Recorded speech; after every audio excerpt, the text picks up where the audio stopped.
আজকে উপস্থিতি কম। হ্যাঁ, ফরিদউদ্দিন শফি, জয়নাল আবেদিন কায়েস, হানিফ রনি, শরীফ সোহেল, শাহজাহান মজুমদার, শাকিল মজুমদার, হাফিজ আল আসাদ নয়ন, জয়নাল আবেদিন সুজন, শামসুস সাদিকিন, তৈয়ব আলী, সুমন মিয়া, মাহফুজুল হক উজ্জ্বল, মাহফুজ মাহমুদ, আমিনুল ইসলাম ইমরান, মোহাম্মদ অনিক, মোহাম্মদ ইয়াদ,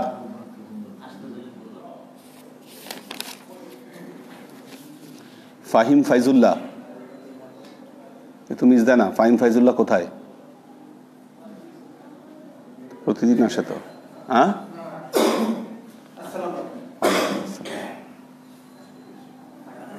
ফাহিম আসছে নাকি? ফাহিম ফাইজুল্লাহ, শাহিন ইসলাম, পিয়াস, দেলওয়ার, মারুফ, আশুক, ইরফান, রাইয়ান, মিজানুর রহমান, সোহেল মেটাল, ইসমাইল হোসেন সুমন, ওয়াসিফ জনি,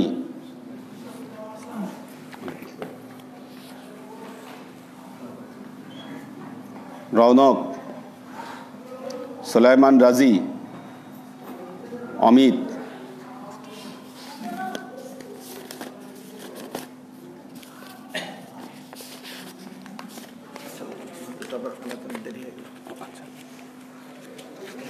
নূর আলম। আচ্ছা, নূর আলম 1 2 3 4 5 6 7 8 8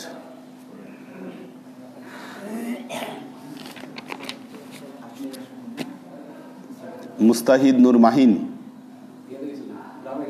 ফখরুল ইসলাম সাইম। হ্যাঁ, তো নিজের অফিস। ক্লাসের টাইমে কি? আশরাফুল আনাম নাইম, আমিনুল ইসলাম বাপ্পি, শিমুল খান, মনিরুজ্জামান, সাজ্জাদ হোসেন সাগর, সজীব খান কোয়েল, সাজ্জাদ রহমান, সালাউদ্দিন ইমরান,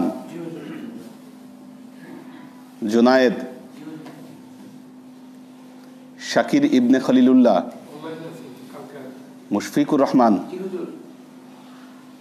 হেদায়েত, বেলাল, ফাহিম নাজির, শামীম ইসলাম, আনিসুর রহমান, রোহান মজুমদার, ইত্তেহাদুল আজমাইন, মাজনুন হাসান, মিজান লালকুঠি, ফাহিম জহির, পারভেজ লালকুঠি, মাহমুদুজ্জামান, রানা, ওবায়দুল, আসাদুজ্জামান শিমুল, আব্দুল মোত্তালিব, ফাহিমুল ইসলাম, নূর মোহাম্মদ সিফাত, মোহাম্মদ কালাম,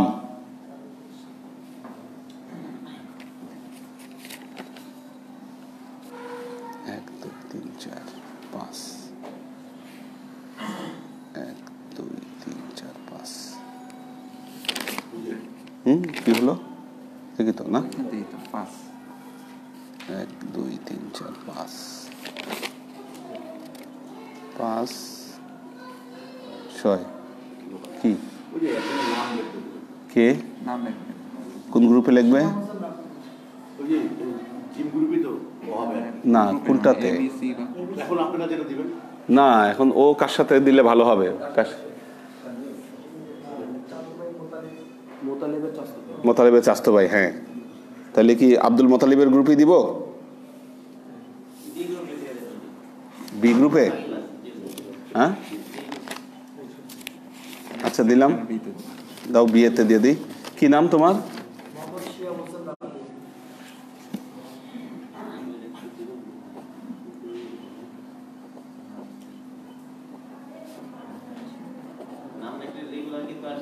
শিয়াব হোসেন রাব্বি।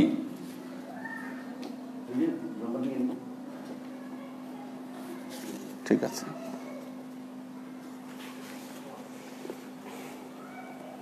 আজকে উপস্থিতি ভালো না।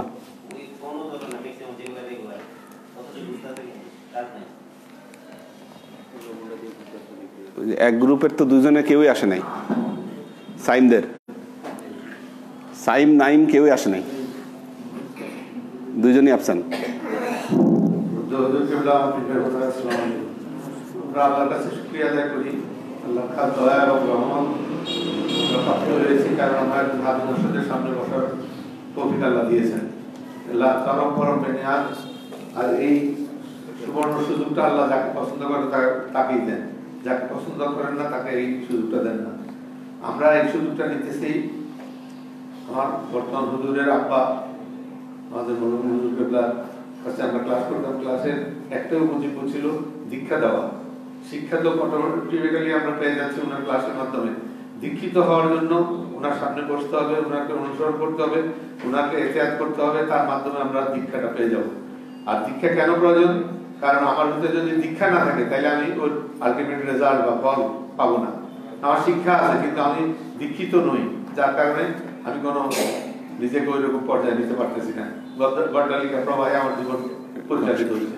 শয়তান যেটা বুঝাচ্ছে সেটাই আমি কামিয়াবি মনে করি, সেটি প্রতারিত হচ্ছে। এই অবস্থা থেকে অপনোদন করার জন্য একটাই দরকার, বলি আল্লাহ মুর্শিদের সোহবত।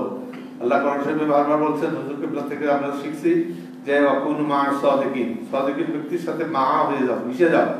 পানির সাথে যেমন মাছ মিশে যায় সেরকম যেন হতে পারি। এবং দুনিয়াদারির ক্ষেত্রে হুজুর কি বলছেন? বলছেন টাকি মাছ হও। টাকি মাছ কাদার মধ্যে থাকে কিন্তু গায়ে কাদা লাগে না। হাঁসের মতো হও। হাঁস পানিতে সারাদিন ভাসাভাসি করে কিন্তু হাঁসের গায়ে পানি লাগে না। এগুলো আল্লাহ নতুন করে শিক্ষিত করার জন্য এই মেসালগুলো আল্লাহ দিয়ে রাখছেন। এই নাটকগুলো শুধু একটাই মাত্র কারণ, আমি যেন বুঝতে পারি, নিজেকে যেন আমি ইসলাম করতে পারি। কারণ আমরা আল্লাহর কাছে ছিলাম তখন বলে আসছি কাজু বালা। আমরা সবাই স্বীকার করছি যে আল্লাহ আপনি আমাদের রব, প্রতিপালক। সেই অবস্থাটা দুনিয়াতে এসে ভুলে যাচ্ছি। যা করি আমরা, যেমন অফিসে গিয়ে যদি কোনো কাজ করার কথা বলে, ভুলে গেলে বাসায় এসে ধমক খেতে হয়, এটা আনতে বলছিলাম, ওইটা আনতে বলছিলাম, আমরা না কেন? কারণ একটা ভুলে গেছি। ঠিক আমরাও দুনিয়াতে এসে দুনিয়ার এই মজা লুটার কারণে আমরা ভুলে গেছি যে আমরা আল্লাহর কাছে আবার চলে যাব, ফিরে যাব। হুজুরের শিক্ষা থেকে জানি ইন্না লিল্লাহি ওয়া ইন্না ইলাইহি রাজিউনের মাধ্যমে আমরা নিজেকে সুপর্দ করে রাখছি আল্লাহর কাছে। মৃত্যু হলে শুধু আমরা পড়ি এবং মৃত্যু হলে পড়াটাকে মনে করি যে এটা বাস্তব, কিন্তু প্রতিটি ক্ষেত্রে যে এটার প্রয়োজনীয়তা আছে সেটা হুজুরের মাধ্যমে আমরা আল্লাহর কাছ থেকে শিখতে পারছি। তো আমরা সবার কাছে আহ্বান করি যে কোনো মূল্যে যে কোনো প্রকারে ক্লাস যেন মিস না দেই আমরা। এবং হুজুর ক্লাসের প্রতি এত বিশেষ গুরুত্ব দিচ্ছেন যে টাইম শিডিউলের আগে হুজুর আসে যান। অন্য সময় বলে যে আপনারা শুরু করেন, আমি এসে করবো, ক্লাস করবো, কিন্তু সেই ব্যবস্থাপনা আমরা ঠিক রাখতে পারি না, কারণ আমরা নিজেরাই গাফেল। হুজুরের কাছে খাস দেওয়া যায়, আল্লাহর কাছে খাস রহমত কামনা করি, বলি আল্লাহ মুর্শিদের খেদমত এবং দরবারের খেদমত করতে করতে মুসলিম হিসেবে খবরে যেতে পারি। এই দোয়া চাই দেন। আসসালাম।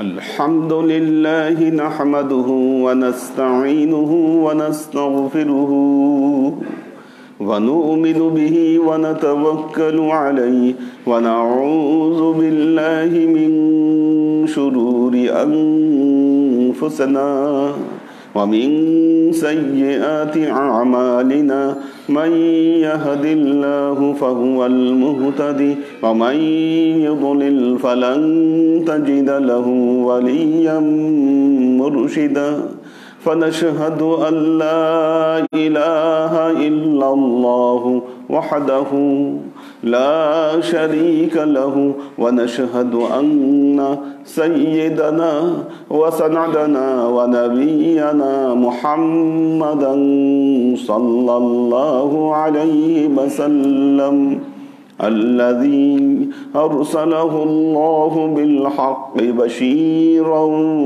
ونذيرا وداعيا إلى الله بإذنه وسراجا منيرا وقال الله تعالى في كلامه المجيد وفرقانه الحميد ما كان محمد أبا أحد من رجالكم ولكن رسول الله وخاتم النبيين وكان الله بكل شيء عليما إن الله وملائكته يصلون على النبي يا أيها الذين آمنوا صلوا عليه وسلموا تسليما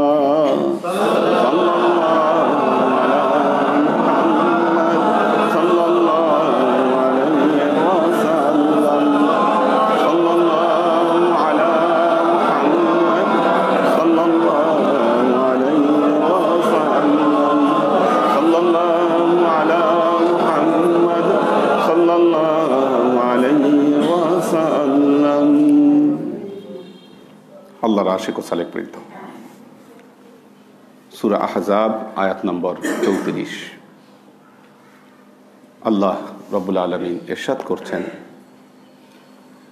আউযু বিল্লাহি মিনাশ শাইতানির রাজীম বিসমিল্লাহির রহমানির রহিম واذكرن ما يتلى في بيوتكن من آيات الله والحكمة إن الله كان لطيفا خبيرا।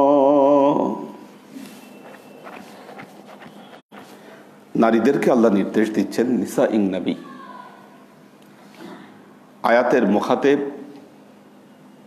আমাদের উম্মাহাতুল মুমিনিন যারা এবং আহলে বেইতের সদস্য যারা, সেই সমস্ত নারীদেরকে আল্লাহ এই আয়াতগুলোতে মুখাতেব করেছেন, তাদেরকে উদ্দেশ্য করে আয়াতগুলো বর্ণনা করেছেন। আমাদের বর্তমান সময়ের যে মুমিন নারী যারা আছেন, তাদেরকে যদি জিজ্ঞাসা করা হয় যে তোমরা কাদেরকে তোমাদের আদর্শ হিসেবে তোমরা গ্রহণ করতে চাও, আদর্শ নারী কারা? পৃথিবীতে ওনাদের চাইতে আদর্শ নারী আর কেউ ছিল না, সবচাইতে আদর্শ নারী ছিলেন তারা।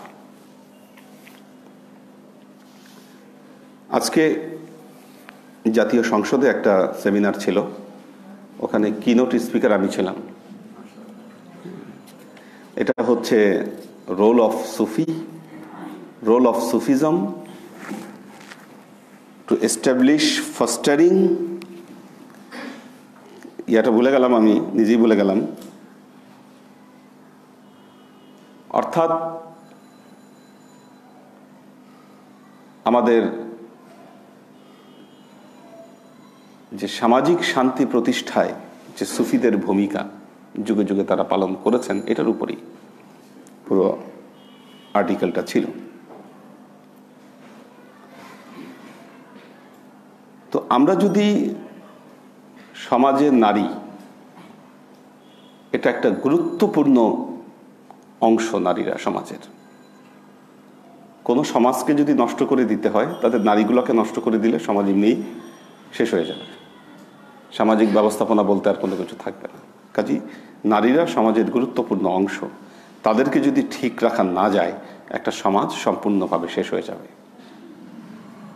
এখন আপনারা যদি নারীদের অবস্থা প্রি ইসলামিক যুগ থেকে নিয়ে আপনারা রাসূলুল্লাহ সাল্লাল্লাহু আলাইহি ওয়াসাল্লামের সময়কার নারী, তারপর খোলাফায়ে রাশেদার সময়ের যে নারী, পরবর্তী সময়ের যে মুসলিম নারী, তাদের সাথে যদি বর্তমান নারীদের, মুসলিম নারীদের কিছু তুলনা আপনি নিয়ে আসেন, তাহলে দেখা যাবে যে না, এর মধ্যে কিছু জিনিস আমাদের চোখে ধরা পড়ে।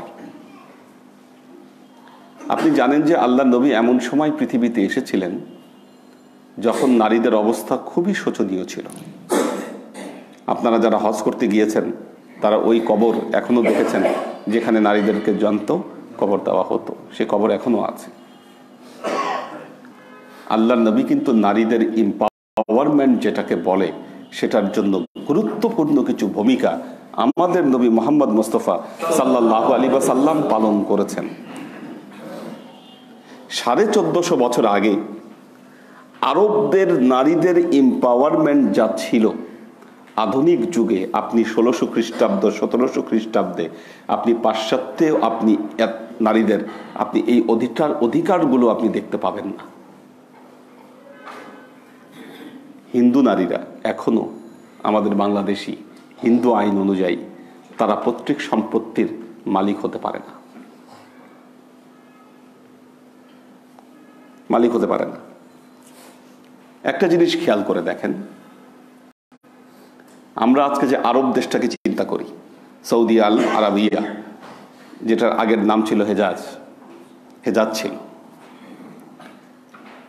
তো এই যে হেজাজ, যা এখন বর্তমানে আজ সৌদি আল আরাবিয়া হয়েছে, হেজাজের উৎপত্তি হয়েছে এক নারীকে কেন্দ্র করে, তিনি আমাদের মা হাজেরা। যদি ইব্রাহিম আলাইহিস সালাম তাকে সেখানে নির্বাসন না দিতেন, একটা জিনিস খেয়াল করে দেখেন, একজন নারী, তার সাথে একজন ছোট শিশু বাচ্চা, তার সাথে কি এমন এক জায়গায় নির্বাসন দিলেন যেখানে কোনো জনমানব নাই। এই যে কঠিন প্রতিকূল অবস্থার বিরুদ্ধে তিনি যে ফাইট করেছেন ওই সময়, আপনি চিন্তা করে দেখেন, তিনি যে রুখে দাঁড়িয়েছেন প্রতিকূলতার বিরুদ্ধে, শুধু রুখে দাঁড়াননি, তিনি সেই প্রতিকূলতাকে জয় করতে পেরেছিলেন। এবং তার এই ঐকান্তিক চেষ্টার ফলে আজকে আরব দেশে এত বড় জনবসতি গড়ে উঠেছে। আপনি এই জনবসতির জন্য প্রথম যাকে থ্যাঙ্কস দিতে হবে তিনি হচ্ছেন আমাদের মা হাজেরা।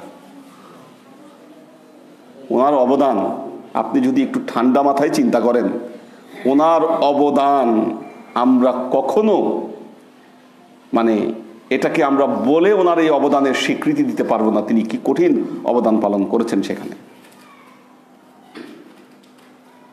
আজকে পুরো আরব জাতির জন্ম হয়েছে ওনার জন্য। হজের গুরুত্বপূর্ণ একটি আমল সাফা মারওয়ায় সাই করা। সাফা মারওয়ায় সাই করা, সাফা মারওয়ায় সাই করাটি আমাদের মা হাজেরার যে সাই করা, তিনি যে দৌড়াদৌড়ি করেছিলেন, এটাকে স্মরণ করে আমরা আজকে সাফা মারওয়ায় সাই করি। কি, যেটা না করলে আপনার উমরা পরিপূর্ণ হবে না। এটা যে আমরা করছি কাকে স্মরণ করে, কার কথা মনে করে? মা হাজেরার কথা মনে করে আমরা সাফা মারওয়াতে সাই করছি। হজের সবচাইতে গুরুত্বপূর্ণ রকম ইয়াউমে আরাফা, আরাফার ময়দানে অবস্থান করা। এটা মনে রাখতে হবে, আরাফার ময়দানের ঘটনা শুধুমাত্র আদম আলাইহিস সালামকে কেন্দ্র করেই হয়নি। সেখানে মা হাওয়া আলাইহিস সালাম না থাকলে কি ওই জায়গার গুরুত্ব এত বেড়ে যেত না। ওই জায়গার গুরুত্ব বেড়েছে দুইজনের সাক্ষাৎ হওয়াতে। সেখান থেকে মুজদালেফায় চলে আসলেন, এই দুইজনই একসাথে আছে। ইসলাম কখনো নারীকে অবজ্ঞা করেনি। আল্লাহ নবী নারীদের এম্পাওয়ারমেন্টের জন্য যথেষ্ট চেষ্টা করেছেন। আমাদের নবী রাসূলুল্লাহ সাল্লাল্লাহু আলাইহি ওয়াসাল্লামের প্রথমা স্ত্রী মা খাদিজাতুল কুবরা রাদিয়াল্লাহু তাআলা আনহা, তিনি যে রোল প্লে করেছেন ইসলামের জন্য, ইসলামের প্রাথমিক যুগে গুরুত্বপূর্ণ রোল তিনি প্লে করেছেন। আল্লাহ নবী যখন হেরা গুহায় ধ্যান করছেন, ওখানে গিয়ে খাবার পৌঁছে দিয়ে আসছেন এই মা খাদিজাতুল কুবরা। আমরা এই ঘটনাগুলো যখন বলি, ঘটনা বলার জন্য বলি, একজন নারী হিসাবে আপনি তার অবদানটা চিন্তা করে দেখেন যে সমাজে তার কতটুকু গুরুত্ব থাকলে তিনি আল্লাহর নবীকে বহু প্রতিকূলতা থেকে তিনি প্রোটেক্ট করেছেন তাকে, মা খাদিজাতুল কুবরা রাদিয়াল্লাহু তাআলা আনহা। কারণ সমাজে তার সেই পাওয়ারটা ছিল মা খাদিজার। তিনি একজন সম্ভ্রান্ত নারী ছিলেন এবং ধনাঢ্য নারী ছিলেন। উনি ওনার জীবনের অনেক সম্পদ তিনি আল্লাহ নবীর জন্য ব্যয় করেছেন। এই জন্য রাসূলুল্লাহ সাল্লাল্লাহু আলাইহি ওয়াসাল্লাম কোনোদিন মা খাদিজার এই যে কৃতজ্ঞতা প্রকাশ করতে তিনি ভুলেননি। জীবনের প্রতিটা পর্যায়ে তিনি মা খাদিজার যে এই অবদান, এই অবদানের তিনি স্বীকার করে গিয়েছেন। আপনি যদি হাদিস বই খুলেন, হাদিস বইয়ের মধ্যে দেখবেন সনদ বর্ণনা করা আছে। সনদ, অমুকের থেকে অমুক শুনেছে, তার থেকে সে শুনেছে, তার থেকে আবার সে শুনেছে। হাদিস বইগুলো খুলে দেখেন, হাদিস বর্ণনাকারী এই যে সনদ পৌঁছাতে পৌঁছাতে অসংখ্য হাদিস আল্লাহর নবীর নারী সাহাবীদের কাছ থেকে বর্ণিত হয়েছে। অসংখ্য হাদিস এসেছে, যার মধ্যে সবচাইতে বড় হাদিস, সবচাইতে মানে অধিক সংখ্যক হাদিস এসেছে, অনেক সংখ্যক হাদিস আমাদের মা আয়েশা রাদিয়াল্লাহু তাআলা আনহার কাছ থেকে। তার মানে সমাজে যে নারীদের এম্পাওয়ারমেন্ট এবং তাদের যে শিক্ষা, এই যে ব্যবস্থাপনা, এটি খুব গুরুত্বের সাথে সে সময় দেখা হতো। এটি গুরুত্বের সাথে দেখা হতো। কারণ একটা জিনিস মনে রাখবেন, যেই সমাজের দুটো অংশ নারী এবং পুরুষ, একটা সমাজ তো এই দুই উইং এর কোনো একটাকে বাদ দিয়ে সমাজ এগোতে পারবে না। আপনি যদি এই দুইটা উইং এর একটাকে যদি দুর্বল করে দেন, কি এটা দুইটা খুঁটি, তো আপনার দুই পা দিয়ে আপনাকে দাঁড়াতে হয়। এই দুই পায়ের মধ্যে যদি একটা পা আপনাকে খোঁড়া করে দেওয়া হয়, আপনি নিজেই দুর্বল হয়ে যাবেন, কি দাঁড়িয়ে থাকতে পারবেন না, এটা সম্ভব না। এজন্য সমাজে নারীদের শিক্ষা দীক্ষার অধিকার রক্ষা করা এবং তাদের যে এম্পাওয়ারমেন্টের যে বিষয়টি, এটি রক্ষা করা প্রত্যেকটি আদর্শ সমাজের জন্য দরকার। আজকে আমরা নারীকে যে চোখে দেখছি, যে চোখে দেখতে চাচ্ছি, কি রাসূলুল্লাহ সাল্লাল্লাহু আলাইহি ওয়াসাল্লামের যুগের নারীরা এই অবস্থায় ছিল না। যদি থাকতো, মা আয়েশা রাদিয়াল্লাহু তাআলা আনহা জাঙ্গে জামালে উটের পিঠে উঠে তিনি যুদ্ধ করতে পারতেন না। কি উটের পিঠে উঠে তিনি যুদ্ধ করেছেন এবং এক দলের নেতৃত্ব দিয়েছেন মা আয়েশা। শুধু যুদ্ধ নয়, নেতৃত্ব দিয়েছেন আমাদের মা আয়েশা। ইসলামের ইতিহাসে বহু মহিয়সী নারী খুঁজে পাওয়া যায়, যেটা আপনি খ্রিস্ট ধর্মের ইতিহাসে এত পাবেন না। হিন্দুদের তো পাবেনই না, তাও ধারের কাছেও পাবেন না। মুসলমানদের যত মহিয়সী নারীর নাম পাওয়া যায়, হযরত রাবেয়া বসরি,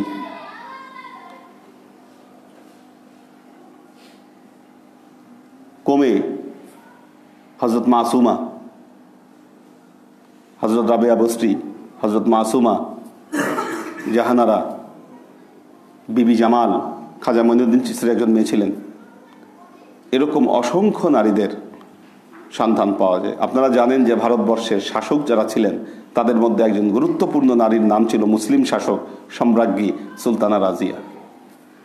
ইতিহাস আপনারা পড়েছেন এই জিনিসগুলো। মুসলমান সমাজে এটা সম্ভব ছিল।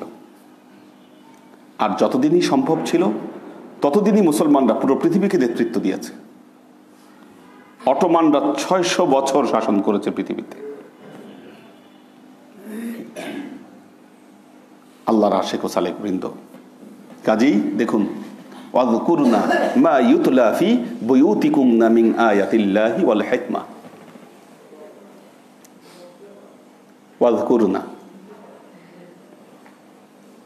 অযকুর শব্দটি দুটো অর্থে ব্যবহৃত হয়। একটি হচ্ছে জিকির অর্থে, ওয়াল ইবাদা, আমরা এবাদার জন্য, এবাদতের জন্য যে জিকির করি, কি এটার জন্য ওয়াযকুরনা ব্যবহার হয়, ওয়াযকুর শব্দটি ব্যবহার হয়।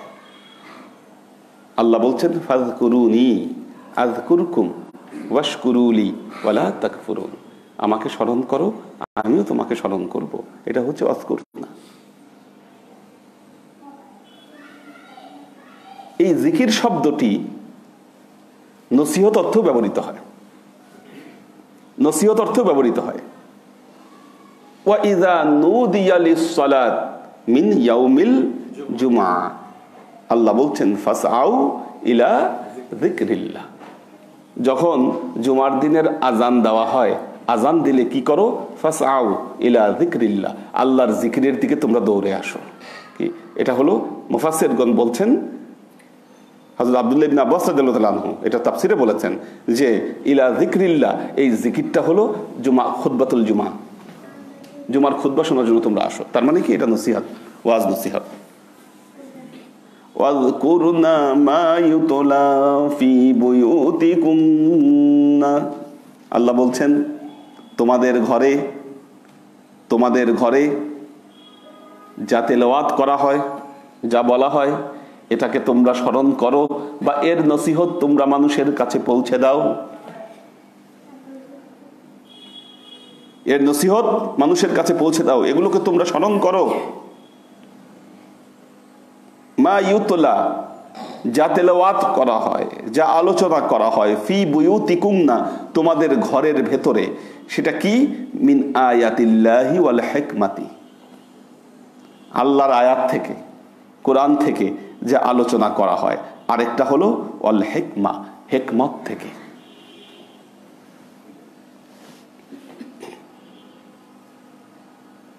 আয়াত এবং হিকমত। আল্লাহ প্রত্যেক নবীকে 4টা মূল নীতির উপর প্রেরণ করেছেন। 4টা মূল নীতি। হযরত ইব্রাহিম আলাইহিস সালাম আল্লাহর কাছে দোয়া করছেন, রব্বানা ওয়াবআথ ফীহিম রাসূলাম মিনহুম ইয়াতলু আলাইহিম আয়াতিকা ওয়া ইউআল্লিমুহুমুল কিতাবা ওয়াল হিকমাতা ওয়া ইউযাক্কিহিম।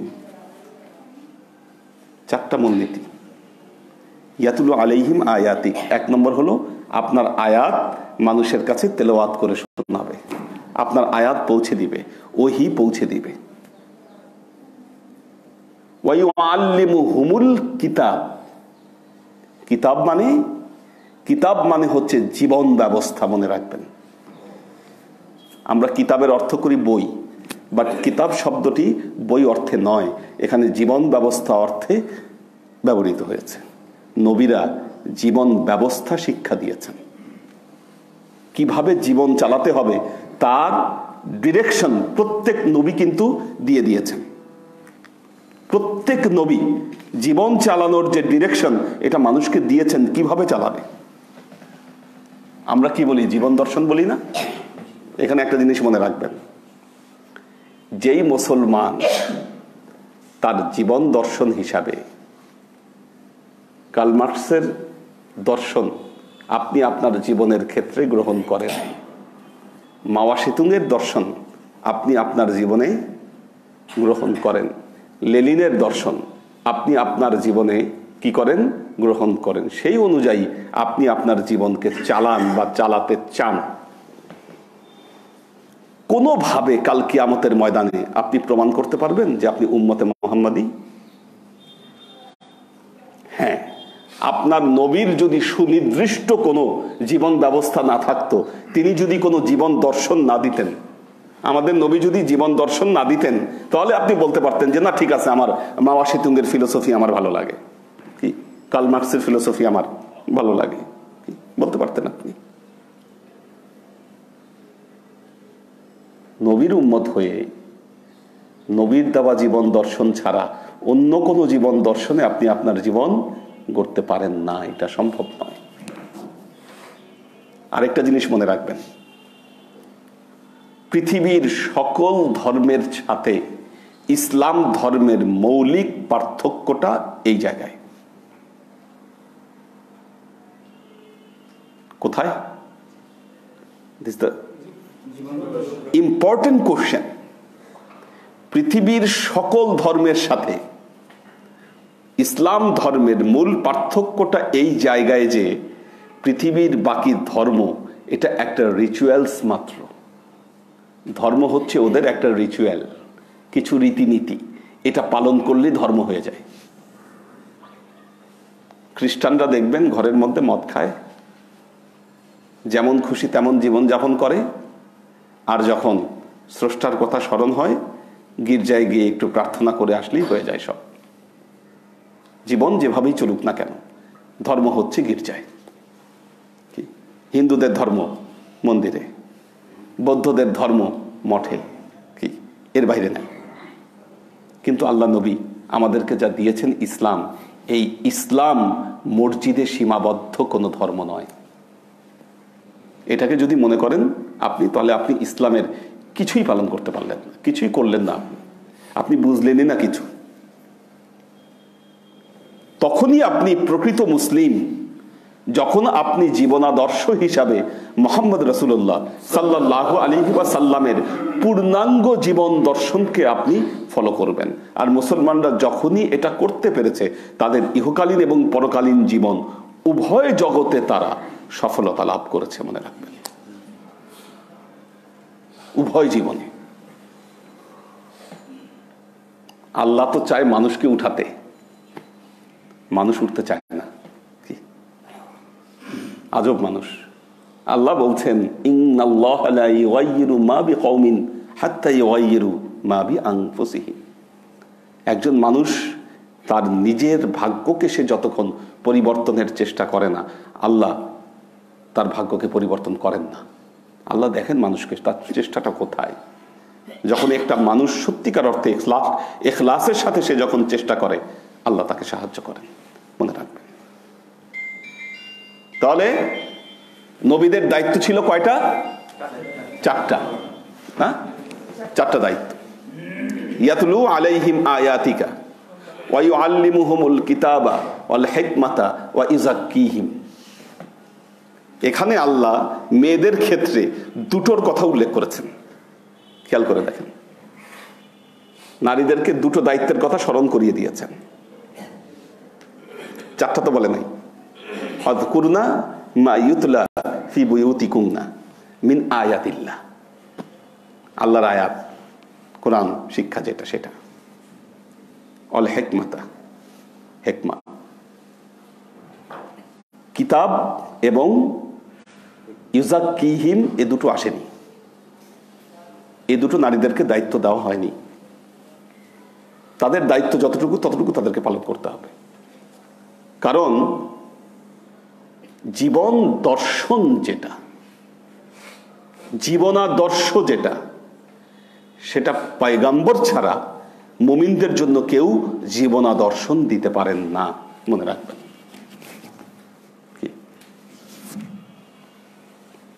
এখন আমি যদি বলি আমার জীবনাদর্শ এটা, আপনারা এটাকে গ্রহণ করুন, এটা আপনারা গ্রহণ করতে বাধ্য নন, বা এই কথা বলার রাইট আমার নেই। কিন্তু আমি যদি আপনাদেরকে বলি যে এটা মুহাম্মদুর রাসূলুল্লাহ সাল্লাল্লাহু আলাইহি ওয়াসাল্লামের জীবন আদর্শ, তখন সেটাকে পালন করা, সেটাকে গ্রহণ করার রাইট আপনাদের রয়েছে। ঠিক তেমনি কেউ যদি তার নিজের নামে কোনো জীবনাদর্শকে আমাদের সামনে প্রেজেন্ট করে, যদি পেশ করে, আমরা সেই জীবনাদর্শ গ্রহণ করতে বাধ্য নই যতক্ষণ না পর্যন্ত আমরা সেই জীবনাদর্শকে মুহাম্মদ রাসূলুল্লাহ সাল্লাল্লাহু আলাইহি ওয়াসাল্লামের জীবনাদর্শ হিসাবে না পাবো। এটি গুরুত্বপূর্ণ ম্যাটার, মনে রাখবেন। আল্লাহ নবীর ইন্তেকালের পর আব্বাসী আমলের শেষের দিকে ইসলামের মধ্যে বহু দলমতের জন্ম নিয়েছিল, আপনারা জানেন। বেসিক্যালি 3 ভাবে মুসলমানরা বিভক্ত হয়েছিল। প্রথমে ছিল স্কুল অফ পলিটিক্স, পলিটিক্যাল কারণে মুসলমানরা 3 ভাগে বিভক্ত হয়েছিল, এটাকে বলা হয় স্কুল অফ পলিটিক্স। 3 ভাগে বিভক্ত মানে শিয়া, সুন্নি, খারেজি। এই 3টা দলে বিভক্ত হয়েছিল মুসলমানেরা একমাত্র পলিটিক্যাল কারণে, অন্য কোনো কারণ কিন্তু না, সেলফ পলিটিক্যাল কারণে। এখানে থিওলজিক্যাল কোনো কারণই নাই। অথচ আজকে পৃথিবীর পুরো মুসলমানরা 2 ভাগে বিভক্ত, এই শিয়া সুন্নি নিয়ে পুরো 2 ভাগে বিভক্ত পৃথিবীর মুসলমানরা। মিডল ইস্টে তো শিয়াইজমের প্রচুর প্রভাব, যেটা আপনারা চিন্তা করতে পারছেন না। খুদ সৌদি আল আরাবিয়ায় 30% শিয়া, বাহরাইনে 60% শিয়া, ইরানে প্রায় 80% শিয়া, তারপর ইরাকে 60%, বাকি কোথাও সুন্নি মাইনরিটি, কোথাও শিয়া মাইনরিটি, মেজরিটি মাইনরিটি চলছে। কারণ কি? পলিটিক্স। এখানে থিওলজিক্যাল কোনো কারণ নাই। কি আজব! এটা হলো স্কুল অফ পলিটিক্স। দ্বিতীয় কারণ ছিল স্কুল অফ থট, চিন্তাগত কারণে মুসলমানেরা কয়েক ভাগে বিভক্ত হয়েছিল কিছু চিন্তা নিয়ে। জাবরিয়া, কাদারিয়া, সিফাতিয়া, কি এরকম ভাবে কয়েক ভাগে মুসলমানরা বিভক্ত হয়েছিল একমাত্র স্কুল অফ থট, চিন্তা চেতনাগত কারণে। আর তৃতীয় বিভক্তি এসেছিল মুসলমানদের মধ্যে স্কুল অফ ফিলোসফি, ফিলোসফিক্যাল কারণে মুসলমানরা বিভক্ত হয়েছিল কিছু প্রশ্ন নিয়ে। দুনিয়া আখেরাতের কিছু প্রশ্ন নিয়ে মুসলমানেরা কিছু ভাগে বিভক্ত হয়েছিল। সেটি ছিল মুতাজিলা এবং আশারিয়া, এই 2 ভাগে। এবং এক সময় কিন্তু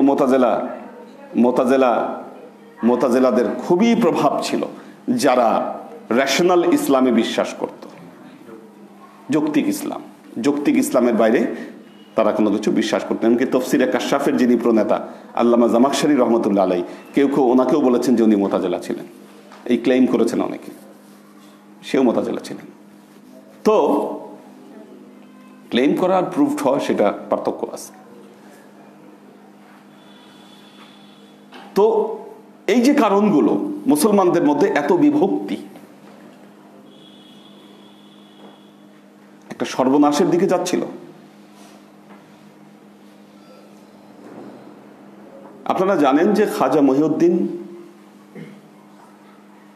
আব্দুল কাদের জিলানি রহমতুল্লাহ আলাইহি, গিলান এবং জিলান দুটো নামই বলা হয় ওনার ব্যাপারে। ওনার নামের সাথে আরেকটি টাইটেল ব্যবহার করা হয়, যে টাইটেলটি ছিল গাউসুল আজম, সার্ভাইভার অফ রিলিজিয়ন। কেন বলা হয়? কারণ মুসলমানদের এই পরিস্থিতিতে, এই অবস্থায়, আমি যে কথাটি বললাম একটু আগে, মানুষকে তিনি এই কথার দিকে ডাক দিয়েছিলেন, বলেছিলেন তরিকায়ে মুহাম্মদীর দিকে তোমরা আসো। তরিকায়ে মুহাম্মদী হচ্ছে ফিলোসফি অফ মুহাম্মদ রাসূলুল্লাহ সাল্লাল্লাহু আলাইহি ওয়াসাল্লাম, তার জীবন দর্শনের দিকে আসো। পূর্ববর্তীরা কি করে গেছে, কে কাদারিয়া ছিল, কে জাবরিয়া ছিল, কে সুন্নি ছিল, কে শিয়া ছিল। এই জন্য দেখবেন যে খাজা আব্দুল কাদের জিলানী রহমতুল্লাহ আলাইহির ব্যাপারে অনেকে ক্লেম করেছেন যে হি ওয়াজ শিয়া। দেখেন, অনেকে এই ক্লেম করেছেন উনি শিয়া ছিলেন। কেউ দাবি করেছেন তিনি সুন্নি ছিলেন। কি তিনি মানুষকে এর থেকে বের হতে বলেছেন, যেদিকে ডাক দিয়েছিলেন সেটা হচ্ছে তরিকায়ে মুহাম্মদিয়া। দেখেন কোরআনের যে বর্ণনাগুলো, নবীদের দায়িত্ব এটা। এখন নবীরা তো কোরআনের আয়াত আমাদের কাছে পৌঁছে দিয়েছেন, আমরা আয়াত চর্চা করব। কি আমরা আয়াত চর্চা করব, আয়াতকে মানুষের কাছে পৌঁছাবো। প্রতি ঘরে ঘরে কোরআন চর্চা হওয়া উচিত। আর মেয়েরা যদি কোরআনের শিক্ষায় শিক্ষিত না হয়, ঘরে ঘরে কোরআন চর্চা হবে না, এটা মনে রাখবেন। আপনি আপনার সন্তানকে কোরআন দিতে পারবেন না, আপনার স্ত্রী আপনার সন্তানদেরকে যেভাবে কোরআন দিতে পারবে। আমাদের কিন্তু মেয়েরা কোরআনের অনেক খেদমত করছে, তারা নিজেরা কোরআন শিখছে, মানুষকে শিখাচ্ছে, যেটা এখনো ছেলেদের মধ্যে গড়ে ওঠেনি এই ট্র্যাডিশন। মেয়েদের মধ্যে অনেকে, আমাদের মেয়েদের মধ্যে অনেকে শুদ্ধভাবে কোরআন পড়তে পারে এবং তারা মানুষকে কোরআন পড়াতে সক্ষম। বাসায় বাসায় গিয়ে তারা মানুষদেরকে কোরআন পড়াচ্ছে, যেই লেভেলে কিন্তু আপনারা এখন পর্যন্ত আসতে পারেননি। একটা ল্যাক আছে কিন্তু ছেলেদের থেকে মেয়েদের এখানে। তো কিন্তু এই ল্যাকটা পূরণ করতে হবে। তো ইয়াতুলু, আল্লাহ দুটোর কথা বললেন না, আরেকটি হচ্ছে কি হেকমা। হেকমত, হেকমতের কথা বলেছি এর আগে। হেকমত শব্দের অর্থ হলো বিজ্ঞান। নবীরা কোন বিজ্ঞান শিক্ষা দিয়েছেন মানুষকে? যেই বিজ্ঞানের দ্বারা, যেই কলা কৌশলের দ্বারা আল্লাহকে অর্জন করা যায়, এই কলা কৌশল, এই বিজ্ঞানী মানুষকে শিক্ষা দিয়েছেন। কি নাকি ফ্যান কিভাবে ঘুরবে এটা শিক্ষা দিয়েছেন, এসি কিভাবে চলবে এই শিক্ষা দিয়েছেন নবীরা? না, এটা নবীদের সাবজেক্ট ছিল না। যদিও নবীদের দ্বারা আল্লাহ অনেক এই ধরনের জ্ঞানও মানুষকে দিয়েছেন। কি ওয়ালান্নাল হাদিদ আলী দাউদ, দাউদ আলাইহিস সালামের সময় থেকে লৌহ ব্যবহার শুরু হয়েছে, মানুষের লোহার ব্যবহার করতে পেরেছেন। হযরত সুলাইমান আলাইহিস সালাম বন্দর ব্যবস্থাপনা, কি বন্দর যে বিজনেস, এটা উনি প্রবর্তন করেন হযরত সুলাইমান। কিভাবে আমাদের কি বলে ওই স্টোরেজ গুলো আছে না, বাংলায় কি বলে এটাকে? কোল্ড স্টোরেজ, গুদামজাত করা। এই গুদামজাত কিভাবে করা হবে বা করতে হয় এই শিক্ষা দিয়েছেন হযরত ইউসুফ আলাইহিস সালাম। উনি শিখিয়েছেন মানুষকে। এগুলো যে শিখান নাই একেবারে তা না, এগুলো শিখিয়েছেন নবীরা মানুষকে, এগুলোও দিয়েছেন। তার সাথে সাথে আল্লাহকে কিভাবে অর্জন করা যাবে এই হিকমতও শিখিয়েছেন। ইউতাল হিকমাতা মাইয়াশা, আল্লাহ যাকে ইচ্ছা তাকে হিকমত দান করেন। আবার আরেক জায়গায় বলছেন অমাই ইউতাল হিকমাতা ফাকাদ উতিয়া খায়রান কাসীরা, যাকে আল্লাহ হিকমত দান করলেন সে অপরিসীম কল্যাণের অধিকারী হতে পারলো, যে হিকমত পেল। এই হিকমতের আরেকটি তাফসীর হলো, এই হিকমতই হলো ইলমে মারিফাত তরিকা। আল্লাহ পবিত্র কোরআনে কি বলছেন? লিকুল্লি জাআলনা শিরআতাও ওয়া মিনহাজা। লিকুল্লি জাআলনা, প্রত্যেক উম্মতের জন্য, জাআলনা আমি আল্লাহ বানিয়ে দিয়েছি দুটো জিনিস। শিরআতান, শিরআতান মানে হচ্ছে শরীয়ত, ওয়া মিনহাজা, মিনহাজ মানে হচ্ছে বিশেষ পথ। দেখবেন বই আছে মিনহাজুল আবেদিন, আবেদিনদের জন্য বিশেষ পথ। কি এটাই হলো হিকমা। এজন্য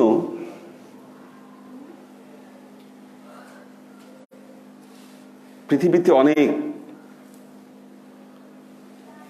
যারা নারী সেইন্ট ছিলেন, সুফি ছিলেন, তাদের নাম আমরা বলতে পারি, কারণ তারা এই হিকমত শিক্ষা করেছেন, মানুষের কাছে তারা প্রচারও করতে পেরেছেন। কি এ দুটো জিনিসের নির্দেশ আল্লাহ আহলে বেইতের সদস্যদেরকে দিয়েছেন। কি এই জন্য কেউ কেউ মা ফাতিমাতুজ জাহরা রাদিয়াল্লাহু তাআলা আনহাকে পৃথিবীর প্রথম সুফি মহিলা হিসাবে তাকে গণ্য করে থাকেন। She was the first saint, Sufi saint of Islam, মা ফাতিমাতুজ জাহরা রাদিয়াল্লাহু তাআলা আনহা। মা আয়েশা রাদিয়াল্লাহু তাআলা আনহা যেমন শিরআকে রপ্ত করেছিলেন, মা ফাতিমাতুজ জাহরা ঠিক তেমনি ভাবে মিনহাজকে রপ্ত করেছিলেন। মনে রাখবেন, আল্লাহর নবী তার যে শিক্ষাগুলো এটা কিন্তু মানুষের মধ্যে বন্টন করে দিয়েছিলেন, তার সাহাবীদের মধ্যে বন্টন করে দিয়েছিলেন। এক একজন এক একটা পেয়েছিল আল্লাহ নবীর সাহাবীদের। কি নবীর বিচক্ষণতা পেয়েছিলেন হযরত আবু বকর রাদিয়াল্লাহু তাআলা আনহু। বিচক্ষণতা, এই জন্য তাকে কি বলা হয়? Severe of Islam. ইতিহাসে তাকে উল্লেখ করেছে সেভিয়ার অফ ইসলাম। বিচক্ষণ ছিলেন তিনি, মারাত্মক। রিদ্দার যুদ্ধের সময় উনি ঘোষণা করলেন যে না, যারা বিদ্রোহ ঘোষণা করেছে, যারা এই কথা বলে যাকাত দিবে না, আমি যুদ্ধ ঘোষণা করলাম। খলিফা ওমর বলতেছেন, আমি তখন তার চেহারার মধ্যে যে দীপ্ত দেখতে পেলাম, আমার মনে হলো তিনি সঠিক পথে আছেন, উনি যে ঘোষণা দিয়েছেন। আল্লাহ নবীর বিচক্ষণতা তিনি পেয়েছিলেন। আল্লাহর নবীর শৌর্য বীর্য কি খলিফা ওমর রাদিয়াল্লাহু তাআলা আনহু পেয়েছিলেন। তার দানশীলতা হযরত ওসমান পেয়েছিলেন। কি আল্লাহর নবীর মারেফাত সম্পূর্ণ পেয়েছিলেন হযরত আলী রাদিয়াল্লাহু তাআলা আনহু। বাবুল মারেফাত বলা হয় তাকে। এই জন্য কি হাদিসের জ্ঞান পেয়েছিলেন হযরত আবু হুরায়রা রাদিয়াল্লাহু তাআলা আনহু। কোরআনের জ্ঞান পেয়েছিলেন রাসূল মুফাসসিরিন হযরত আব্দুল্লাহ ইবনে আব্বাস রাদিয়াল্লাহু তাআলা আনহু। ফিকার জ্ঞান হযরত ইবনে ওমর, আব্দুল্লাহ ইবনে মাসউদ, কি ওনারা এই জ্ঞানকে চমৎকার ভাবে রপ্ত করেছেন, না দিয়ে দিয়েছেন একেবারে। একার পক্ষে তো ওনাকে পুরোপুরি মুহাম্মদ রাসূলুল্লাহ সাল্লাল্লাহু আলাইহি ওয়াসাল্লামকে ধারণ করা সম্ভব ছিল না একার পক্ষে কারোরই। এটা পৃথিবীর কারো পক্ষে সম্ভব না। কি মাওলানা রুমি যেমন বলছেন, গারবে রিজি বাহার রাদার কুজেই চান গুঞ্চাত কিসমাতে এক রুজেই। তুমি যদি একটা সাগরকে কলসির মধ্যে ভরতে চাও, কতটুকু আটবে? চান গুঞ্চাত কিসমাতে এক রুজেই, একদিনে তুমি যতটুকু খেতে পারবা এর চাইতে বেশি নিতে পারবা না। আবার আহলে সুফাদেরকে আল্লাহ নবী আরেক জিনিস দিয়ে গেছেন, খুব কাছাকাছি, এলবে সিনা যেটাকে বলা হয়, সিনাই এলেম, যেটা সিনা থেকে সিনায় ট্রান্সফার হয়। এটা কোথাও লেখাও নাই, লেখে দেখানো সম্ভব না। এলমে সিনা, দু ধরনের, এলমে সাফিনা বা এলমে সিনা। তো আল্লাহর আশিক সময় দেখতে দেখতে সময় চলে গেছে। মেয়েদের দায়িত্ব না, ওয়াজকুরনা মা ইউতলা ফি বুয়ুতিকুমনা মিন আয়াতিল্লাহ। আল্লাহর আয়াত থেকে যা শিখবে সেটা কি করবে? তারা সেটাকে আলোচনা করবে, মানুষের কাছে পৌঁছাবে। ওয়াল হিকমাতা, হিকমতকে পৌঁছে দিবে। ইন্নাল্লাহা কানা লাতীফান খাবীরা। নিশ্চয়ই আল্লাহ সূক্ষ্মাতি সূক্ষ্ম বিষয় সম্পর্কে তিনি খবর রাখেন। ওয়াকেফাল, তার যে জ্ঞান, কোনো কিছুই গায়েব নয়, সবকিছু তার নখদর্পণে আছে। আল্লাহ আমাদেরকে তৌফিক দান করুন। বারাকাল্লাহু লানা ওয়া লাকুম ফিল কুরআনিল আযীম ওয়া নাফা'ানা ওয়া ইয়্যাকুম লা আয়াতি ওয়া যিকরিল হাকীম ইন্নাহু তাআলা জাওয়াদুন কারীমুম মালিকুন বাররাউফুর রহিম। মিলাদ আছে আমাদের মুশির ভাই আর মিজান ভাইয়ের আব্বা, ওনারা দুজনেই এই ডিসেম্বর মাসে মারা গিয়েছেন। আব্বা মারা গিয়েছেন 75 সালের 25শে ডিসেম্বর বিক্রম হাসপাতালে রাতে, আর নানা মারা গিয়েছেন 84 সালের 1 ডিসেম্বর। আচ্ছা, ও এই ডিসেম্বর মাসে ওনারা ইন্তেকাল করেছেন। আল্লাহ ওনাদেরকে জান্নাত নসিব করুন। কিছু আপনার আব্বা সম্পর্কে বলেন একটু। আব্বা আসলে আব্বার সিনাতেই এই দরবারে আমাদের সবার আশা। জি, আমার এমন একটা অসুখ হয়ে যায়, তখন আমি ক্লাস 7 এ পড়ি। তখন সব জায়গাতে আব্বা সাধ্যমতো চেষ্টা করলেন আর কি, সিভিল সার্জন বা এই লেভেল। আব্বার পরিচিতি অনেক ভালো ছিল, ডিরেক্টর লেভেল লোক ছিলেন। তো আল্লাহ কোনোভাবেই আমাকে সাজিয়ে তুলেননি। এটা সম্ভবত মে মাসের ঘটনা আর কি। তো এখানে সম্ভবত মাঝামাঝি আমরা আসি, জুন বা মে। তো এখানে আব্বার অফিসে একজন কলিগ ছিলেন আতিয়ার রহমান সাহেব আর কি, জেনারেল পোস্ট অফিসে। তো উনি আর কি মহানজুর কেবলার দরবারে আব্বাকে নিয়ে আসেন। তো হুজুর প্রথমেই বলছেন যে এখানে ভালো করার রোগদার মালিকও আল্লাহ, আর ভালো করা, তবে বাবা তোমার 5 ওয়াক্ত নামাজ ঠিক রাখতে হবে। আমি তোমাকে নামাজ যদি ঠিক থাকে আমি আল্লাহর ওয়াস্তে কিছু দিতে পারি, তো নামাজ 5 ওয়াক্ত ঠিক না থাকলে হবে না। আব্বা সৎ ছিলেন এবং আব্বা 2-3 ওয়াক্ত নামাজ রেগুলার করতেন। মাঝে মধ্যে হয়তো জোহর বা আসর অনেক সময় মিশে যেত। তো পরবর্তীতে আব্বা খুব বেশি দিন আর বাঁচেননি, সম্ভবত 5 থেকে 6 মাস এখানে আসার পর। তো আব্বা সিগারেট খেতেন, সিগারেট ছেড়ে দিলেন, মুখে দাড়ি হয়ে গেল। আমরা নিউ মার্কেট এলাকায় থাকতাম, ওখান থেকে শুনলাম আব্বা নাকি আমি অসুস্থ ছিলাম, প্রতিদিন সকালে নাকি এখানে আসতেন, প্রতিদিন অফিসে যাওয়ার আগে বাইতুল মোকাররম ছিলেন এটা। তো আব্বার কাছে আমরা দুনিয়াবি নিয়মে কৃতজ্ঞ যে আল্লাহ, আমরা যে রাব্বানা আতিনা ফিদ দুনিয়া হাসানাতা বলি, যে হাসানা, যে আল্লাহর প্রকৃত সন্ধান পাওয়া, কোনো না কোনো ছিল আল্লাহ পাক ওনার মাধ্যমে আমাদেরকে দরখাস্ত করেন না। আম্মা তখনও বয়াত হননি, আম্মা পরবর্তীতে বয়াত হয়েছিলেন। তার নানাও কিন্তু পরবর্তীতে বয়স চলছে। আব্বা যখন মারা যান তখন আমি এবং মিজান ভাই আমাদের বয়স মতো 12-13 বছর। একজন 7 থেকে 8 উঠেছি, আর জাস্ট 8 থেকে 9 উঠেন অবস্থা। তো সেই অবস্থায় আমাদের খুবই অসহায় অবস্থা ছিল। তো নানা এগিয়ে আসে। তো মোটামুটি ভাবে আমি যখন ইউনিভার্সিটি লেভেল উঠে গেলাম, 2nd বা 3rd ইয়ার, তখন এক পর্যায়ে নানা মারা গেল। তারপর তো আল্লাহর মধ্যে আমরা কষ্ট করে হলো নিজের পায়ে দাঁড়িয়ে গেছি। আল্লাহ কবুল করুন। আমাদের সবার কাছে দোয়া চাই হুজুর কেবলার মাধ্যমে আল্লাহ পাক আমাদের দুজনকে জান্নাত নসিব করে। সবাই সূরা ফাতিহা 7 বার, সূরা ইখলাস 9 বার, দরুদ শরীফ 11 বার।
আসুন আমরা রাসূল পাক সাল্লাল্লাহু আলাইহি ওয়াসাল্লামের শানে দরুদ ও সালাম প্রেরণের মাধ্যমে হৃদয়ের আরজিগুলোকে আল্লাহর দরবারে পেশ করি। ওয়া আশরাকাল বদরু আলাইনা ওয়াক্তাফাত মিনহুল বুদুর মিসলা হুসনিক মা রাআইনা কত্তু ইয়া ওয়াজহাস সুরুর।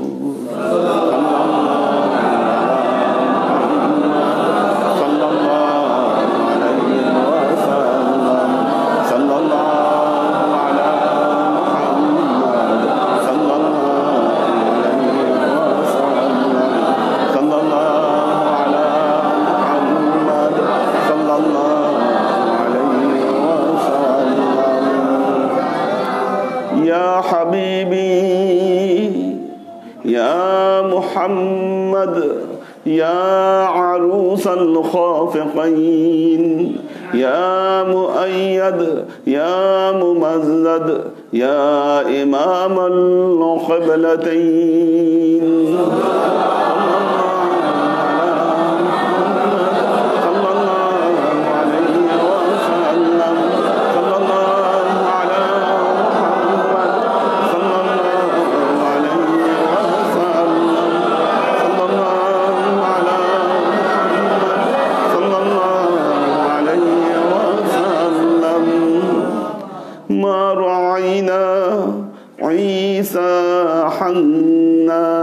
بالسور إلا إليك والغمام هلك ظلت والملا صلوا عليك صلى الله على محمد صلى الله عليه وسلم صلى الله على محمد صلى الله عليه وسلم صلى الله على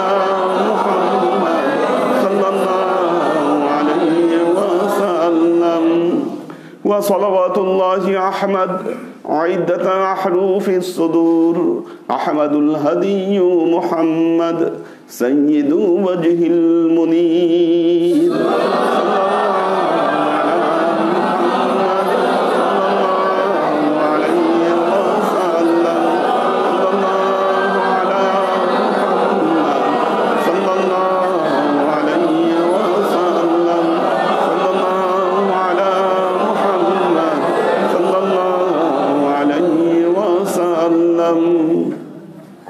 بلغ العلا بكماله كشف الدجى بجماله حسنت جميع خصاله صلوا عليه وآله سلموا يا قوم بر صلوا على صدر الأمين مصطفى ما جاء إلا رحمة للعالمين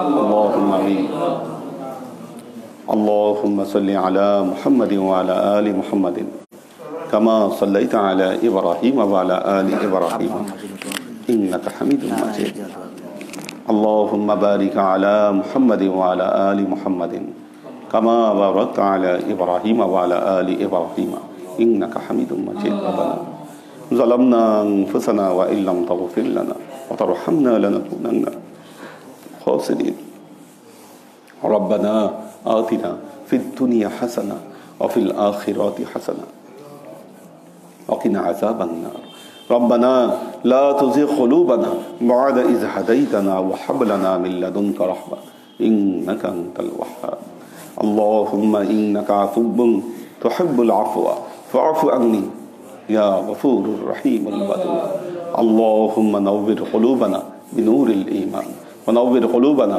بنور الإسلام ونور قلوبنا بنور الإحسان وزين أخلاقنا بنور محمد صلى الله عليه وسلم اللهم إنا نسألك علما نافعا رزقا واسعا عملا مقبولا شفاء من كل داء قلبا خاشعا ذهنا ذاكرا إيمانا كاملا توبة قبل الموت راحة عند الموت ونجاة بعد الموت اللهم إنا نسألك رحمتك في كل درجة فلاح في كل أمر ونعوذ بك من الشرك والشك والنفاق والبدعة ومن كل وسوسة الشيطان يا الله يا رحمن يا مالك আমরা এতক্ষণ তোমার দরবারে যে সমস্ত আমলকে উপস্থাপন করলাম ত্রুটি মুক্তভাবে এই আমলগুলোকে তুমি কবুল করে নাও তুমি আমলের যাজা আমাদের প্রিয় নবী হযরত মুহাম্মদ মুস্তাফা সাল্লাল্লাহু আলাইহি ওয়াসাল্লামের কাছে পৌঁছে দাও আল্লাহ আমাদের নবীর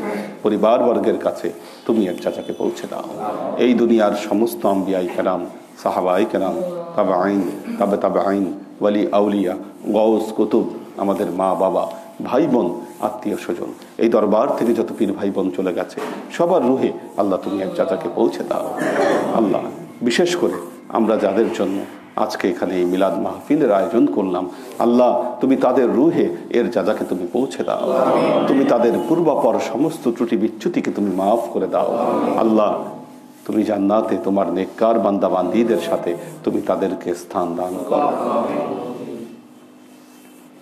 ইয়া আল্লাহ তুমি আমাদের জীবন থেকে সমস্ত অভাব অভিযোগ বালা মুসিবত দুঃখ কষ্ট রোগ শোককে দূরীভূত করে দিয়ে দৃঢ় হস্তে তোমার দ্বীনের খেদমতের তৌফিক তুমি আমাদেরকে দান করো আজীবন যেন তোমার হেদায়েতের পথে প্রতিষ্ঠিত থাকতে পারি সে তৌফিক তুমি আমাদেরকে দান করো সুবহান রাব্বিকা রাব্বিল ইজ্জাতি আম্মা ইয়াসিফুন সালামুন আলাল মুরসালিন আলহামদুলিল্লাহি রাব্বিল আলামিন ওয়াজআল আখিরু কালিমাতিনা ইনদাল মাউত লা ইলাহা ইল্লাল্লাহু মুহাম্মাদুর রাসূলুল্লাহ।